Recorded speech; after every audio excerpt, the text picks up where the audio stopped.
Welcome back. Today we are shipping out 2 machines to our customer. Come along and let's take a look.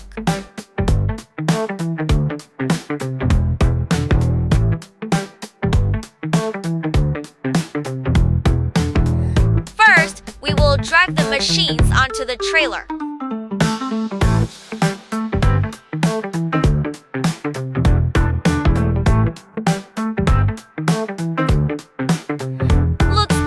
Right?